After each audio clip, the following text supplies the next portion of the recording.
દરેક નીતિની સામે કાયદાની રીતે ઊભો રહેતો SSK ન્યૂઝ ચેનલ। સુરતના રેલવે ગણનારા નીચે સવારના સમયે એક ટેન્કર ફસાઈ જતા ટ્રાફિક જામની સમસ્યા સર્જાઈ હતી તો 2 કિલોમીટર સુધી ટ્રાફિક જામ થતા કામ ધંધે જનારાઓ અકળાયા હતા।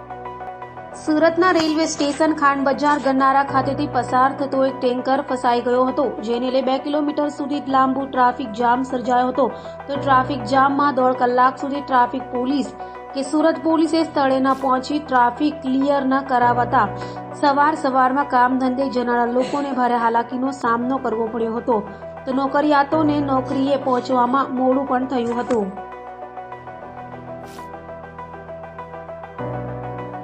વરાછા રોડનો ગન્નારો, પોદાર માર્કેટવાળો ગન્નારો, ખાંડ બજારનો ગન્નારો કહેવાય આને।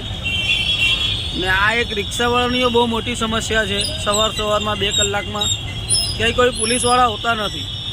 આ 9 વાગ્યા સુધી આ હાલ હોય છે। આ જો લોકો રોંગ સાઈડમાં જવા માટે મજબૂર છે, પોલીસવાળા દેખાય તો પાછા ફરી વળે છે।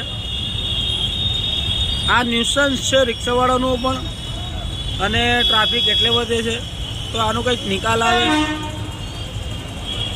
અત્યારે પોલીસવાળા સાહેબ આવ્યા છે 8 વાગે, 6 વાગ્યાનો આ ટેન્કર ફસાયેલો છે અને 6 વાગ્યાથી પબ્લિક હેરાન થાય છે।